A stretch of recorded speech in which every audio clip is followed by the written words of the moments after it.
Hello, my beautiful reader friends. It's Tiffany with an IE, as you can see. Welcome back to my channel, and today I'll be doing my September wrap-up. So for this month, I read like 13 things, and I say things because one of them was a short story and 3 of them were picture books, so they're kind of short. So yeah, some people count them as books. I don't know. It depends. Anyways, let's just get into it. So the first book I read was this one, Prince Neptune, Poetry and Prose. Sorry.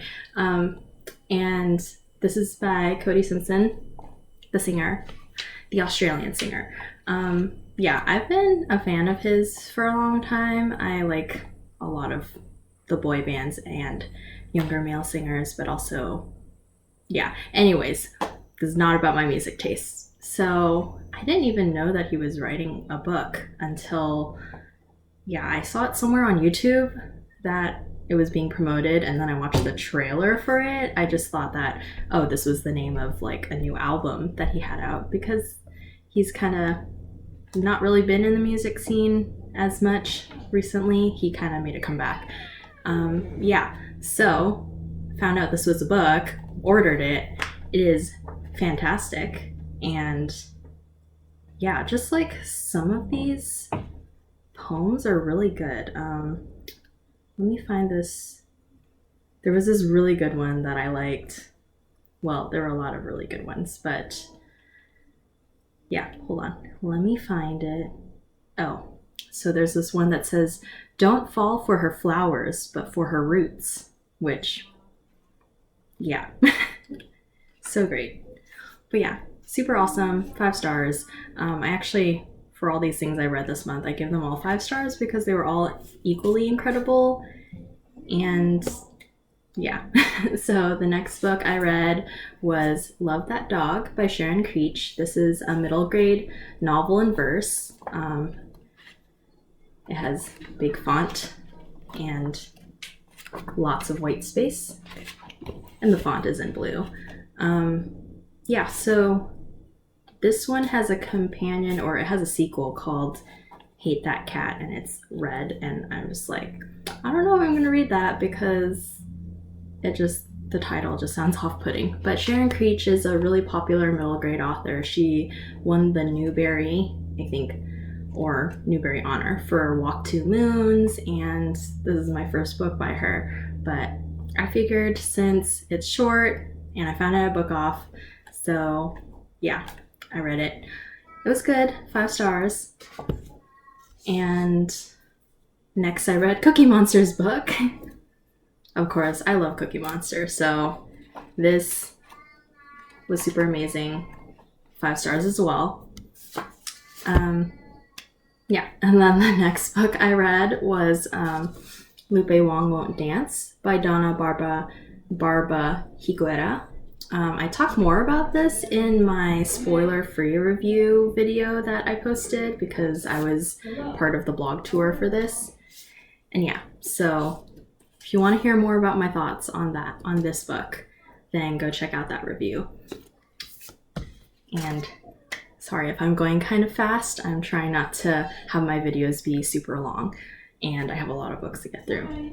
So the next thing, I read this short story called Alice the Absent by A.G. Howard, and this was actually given out, where is the thing? Oh, that's weird.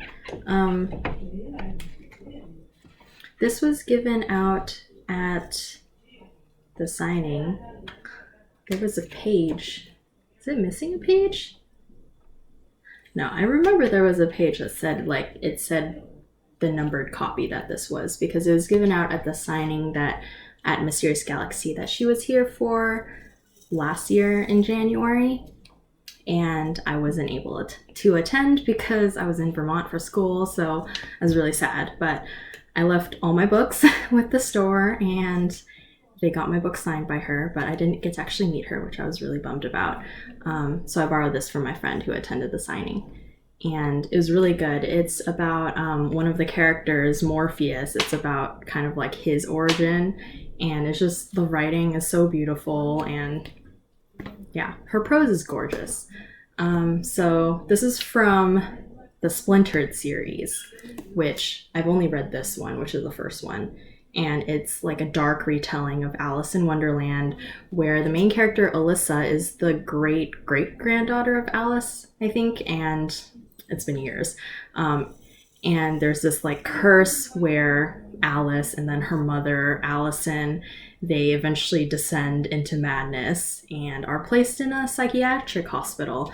So she's like, I don't want that to happen to me. And then she ends up going down the rabbit hole and meeting people like Morpheus. And it's really interesting. Oh, also these books, they have such pretty chapter headers, and this is actually purple font. So yeah. Oh, and of course it's signed. All my A.G. Howard books are signed, like I mentioned. Yeah, and then the other two in the series I haven't read yet, but this is what they look like. This is book number 2, Unhinged, which has Morpheus on the cover, and it has red font. Hard to see, but that is a dark red font. And then the third one is Ensnared. I think this is Jack of Hearts on the cover, and it has a brighter red font. The other book I read by A.G. Howard is her Phantom of the Opera sort of retelling, which is Roseblood, and that one also has red font in it, and it's a much brighter red font than Ensnared, so yeah. But yeah, that one was really awesome as well, and I love her writing. It's very like descriptive and lyrical and beautiful, but it's a lot to take in, so it takes me a while to read her books. But yeah, and then she also has a book called Stain, which came out last year. It's her biggest one. And, well, anyways, I don't want to take them out, so I'll just pop up images for them if you want to see what they look like, for both Roseblood and Stain. And yeah, Stain is like her dark gothic retelling of The Princess and the Pea. And yeah, it just sounds really awesome. I'm totally here for it. The kids are awake, so if you hear a noise, that's why. The next book I read, I don't have a physical copy of. I read an e-arc of this, and so I'll pop up an image, but this is a nonfiction graphic novel called Welcome to the New World. And it was really interesting. It's about this family who they immigrate from Syria as refugees because there's a war over there, and yeah, and they come here to America, actually to the East Coast, to Connecticut, and try to, you know, settle and figure out their lives here. And it has some flashbacks and just like, yeah, it's just really hard for immigrants, especially refugees, to come from their home country, leave everything behind, and then settle here in America and just basically have to start from scratch again. And yeah, it was quite emotional. Yeah, so the next book I read was The Wizards of Once by Cressida Cowell. She's the author of the How to Train Your Dragon series, and book 4 of this series is coming out in November, and it's very purple. And I showed in another video, but she draws pictures of the characters throughout the book. They're really good.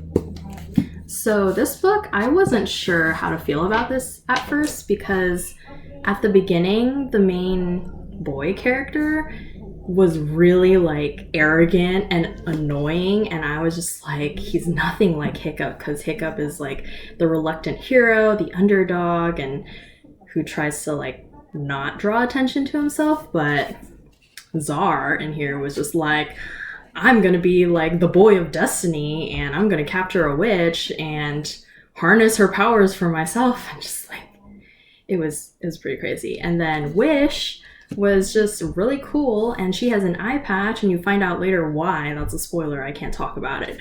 But yeah, it turned out to be like around chapter 10 is where it picks up, and the story got so much better, which is what Cressida Cowell does, because usually at the beginning of the books you're like, I don't know about this story, but then later on you're like, oh my gosh, this story just like blew my mind. So yeah, 5 stars.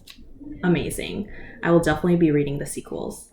The next book I read was this picture book called Creepy Carrots. I'll pop up an image, and it's just really cute.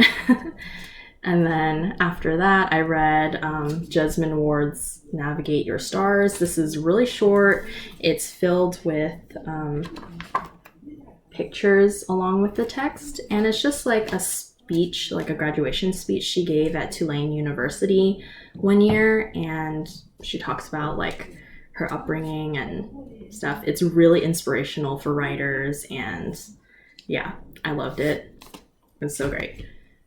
And the next book I read, this was the book club pick for the month of September for Mysterious Galaxies book club, because we're doing virtual book club now, which I'm really excited about. But we read Girl, Serpent, Thorn by Melissa Basherdust, and look at this cover. It is amazing, so beautiful. So all I knew going in to this book was that it was about a girl with a poisonous touch, and that it was based on Persian mythology. And really, like, that's all I needed to know, because the rest of the story just like surprised me, and it was so amazing. It had a queer romance. It was a subversive fairy tale. It was lyrical. There was an author's note at the end where the audiobook narrator, because I listened to the audiobook on triple speed while reading this book. The audiobook narrator, she read the author's note at the end, which talked about the different Persian myths that the author drew on to write this book, which it was really interesting because I don't know that much about Persian mythology. So it was really good, blew my mind. I also listened to the audiobook for The Wizards of Once, because David Tennant makes a comeback, and he reads in his fun Scottish accent and does voices for the characters, and it's fun because he did that for the How to Train Your Dragon books as well. So highly recommend the audiobooks for How to Train Your Dragon and The Wizards of Once. And then for the next book, so I read 2 more picture books, Show Way, which looks like this, and The Day You Begin, which looks like this, and both of them are by Jacqueline Woodson. They were really good. Jacqueline Woodson, not many people know, but she is a queer author, but she is so amazing. The stuff she writes, just powerful, impactful, amazing. Read her stuff. And the last book, my notebook's right here. So, yeah. The last book I read was Daughter of the Pirate King by Tricia Levenseller, finally. I've had this since March 2017 when it came in my Owl Crate box, and I've been wanting to read it. It even says here on the cover that the main character, Alosa, is like a Lady Jack Sparrow, and I'm totally down for that. It was really fun reading this book and listening to the Pirates of the Caribbean soundtracks. It was just really epic. And oh my gosh, Raiden he's so precious. So I loved the characters. It was such a great adventure. I'll definitely be reading the second book, Daughter of the Siren Queen. And yeah, can't wait. And I have a new ship. It is the Night Fair. I know you guys were gonna think that I would say Alosa and Raiden or something, but yeah, anyways, it's an actual ship. So that's my wrap up, as quick as I could do it. Everything was 5 stars. I love them all. I'll link everything down in the description below, so you can just check those out. And yeah, I'm wearing tinted lip balm again, and my lighting is not as great, but yeah, I'm wearing my whale and planets and stars PJs again that I wore in my first 2 videos. So yeah, because the panda pajamas are in the wash. So yeah, well, I'll see you guys next time. Bye.